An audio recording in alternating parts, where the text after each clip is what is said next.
Hello, everybody. It's Sarah, the founder of the Live Like Roof Foundation. Hello. How are you? If you see me, you know you're going to meet a dog, and they're humans today. And I'm about to bring in right now Stella and Nate. Hey, where's the dog, by the way, you guys? Oh, he's enjoying the nose workout in the living room, but you could bring him in. Okay, it's all good. I'll show some pictures here. Anyway, so I think it was just you, Nate, right? At Canine Cruise for Oktoberfest, or what did we call that? Barktoberfest. Sorry. Barktoberfest, yeah. Yeah, sorry, Kat. I know that she works very hard on that event. I love that event. And the costume was just amazing. And then I got to meet you guys just at Bosley's last week. So I'm obsessed with Drake, your dog. So Nate, if you want, tell us the story of Drake and how you rescued him. Well, it all started Black Friday in 2015. I saw a news article that said, "Oh, Zappos, the shoe company, is paying for like adoption fees for dogs for this Black Friday through certain rescues." I'm like, "Oh, that's cool." So there was one eligible one in Minneapolis where I lived at the time, and it was a pit bull and Rottweiler rescue. And they had this one dog that caught my eye playing with a soccer ball in his photo, a 9-month-old pit bull named Drake. So like, oh, cool. I'll go meet him, see how he's like, everything like that, right? So I applied. We set up a play date. He was very energetic. We played tug of war right away. I could tell he was full of energy, full of love. And they said they were really looking for someone strong enough to handle him because he's pretty crazy. And like the first rescue thought he was too aggressive and should be put down, right? So they're looking for someone they thought could handle him. So we hit it off.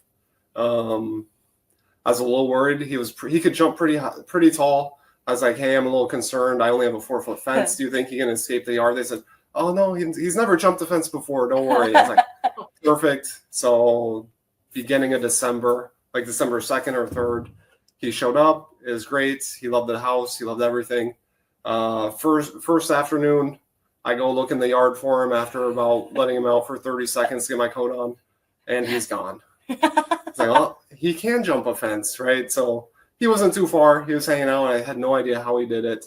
The next night, I'm watching him through the window as I get my coat on, and the neighbors pull up. I see he just easily hops the 4-foot fence like it's nothing, and like meets the neighbors. Like, okay, I can't let him out unattended. I know that, right? And Yeah. The second night I had him, I was having doubts, right? It's a new dog, new thing. It's like, is this going to work out? He can easily escape the yard.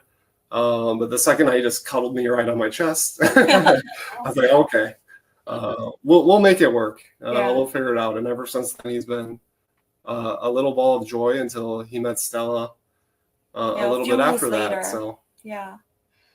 So you guys have had him 9 years. Yep. Right. Oh, that's so sweet. I love that. So tell us, because obviously you guys are talking to me. Unfortunately, he has cancer. And I know there's been some really good days and some really bad days. So tell us what he has and kind of the diagnosis now. So we first noticed like his leg was a little looking like a balloon. So it was a little swollen, and then the lymph node, it looked like it was a little bit swollen. So we took him to the ER. That was late August, like a mid-August, I would say. People couldn't really figure out like what was happening. But after so many tests, like we learned it was like lymphoma, and then it's unfortunately the aggressive one, which is T cell.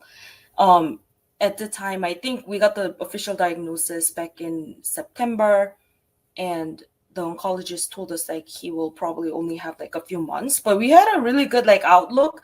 But then we tried, we started losing hope because we tried 5 different chemo protocols so far, and each and every one of them failed within the first round or two.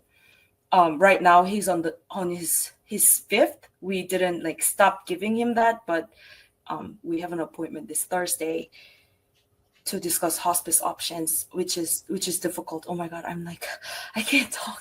But I'm sorry, like I'm not ready to talk about this yet.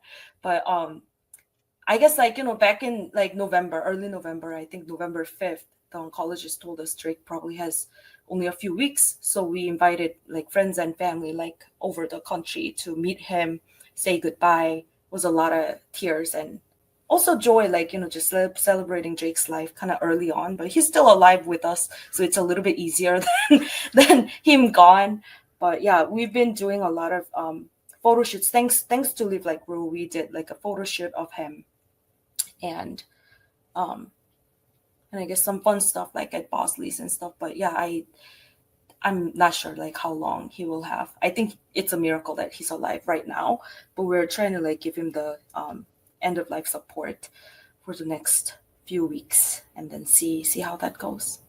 Yeah, it's so hard. I feel for you guys because it's like he's been with you so long, it's just thinking about that anticipatory grief, which we talk about a lot. I've talked about it a lot in the last few years, especially because I didn't know there was such a thing, but the therapist team that we work with at Pet Loss Community talks about it all the time. And it's so hard. It's almost harder than actually losing the pet. And we have those resources for you guys too, if you want to join that group. I know it has been an incredible resource for so many people in your shoes. So we're here for you. I also know you sent me a huge spreadsheet with all of your bills, and you're super organized, which I appreciate. But we're going to give you $2,000 to help with that. And I know it doesn't even cut into the $17,000 of bills that you guys have, but I at least want to help. And if you guys are watching and you see the donate thing on the bottom, please put in there for Drake, and we'll make sure you guys get those funds. Thank you so much. Like, it's been so stressful, and we've been focusing on taking care of Drake, and we couldn't really do anything to get help other than just reaching out to family and friends for just being able to say goodbye to Drake. Other than that, we didn't really get any support, and that means a lot to us. And I don't know, I'm really thankful for that support. Yeah, of course. You guys are welcome. And then also anything you need, hospice or end of life wise, we'll cover that for you guys for sure. I know how important that is. So, if you want to be at home, we can cover that. It's expensive, but you guys may want that just for some peace of mind. If you'd rather do it at your vet, we can cover that too. Yeah, that would be great. And do we feature Drake now? Let me do you go want to get fetch him. Drake? Yeah, it would be good to see him, but I'll put some pictures in there too. No problem. Oh, he was waiting. He's like, he was waiting. Nice. Oh, there he is. Yeah. It's just amazing. What an amazing story that Zappos, by the way. Right. He's like, I'm done. I caught your eye. I love that so much. What a sweet soul. Yeah. I mean, to be honest, like, I know a lot of people have special bond with pets, but Drake is so special. Like, I came to America, like, just to study, and then I felt so lonely, but Drake was there for me the whole time, and it's almost like he could read my mind. Close the door, please. That's another dog, Fudge. He's healthy, fortunately. But... Yeah, I know, Fudge. You guys have a great Instagrams. I love your Instagram. It's so good. Yeah, check it out. All right, well, we're sending love to you guys. I'm going to send you some money. We're here for whatever else you need going forward. Just let me know. I'm sorry we can't give you more, but I hope that people donate when they see your story. I know every little bit it helps. And I know you're the type of animal lover that we appreciate because you do anything for your pet just to keep them around a little longer. And it obviously worked for a bit, right? That's the key. Awesome. Thank you guys. We love you. You're stuck with Team Rue now. If it were your family, and yes, I'm trying to do the Gen Z heart, but it's kind of failing. Yeah. Like, I'll do the traditional millennial heart. Yeah, I love it. You guys are amazing. Thank you so much. You are amazing. Thank you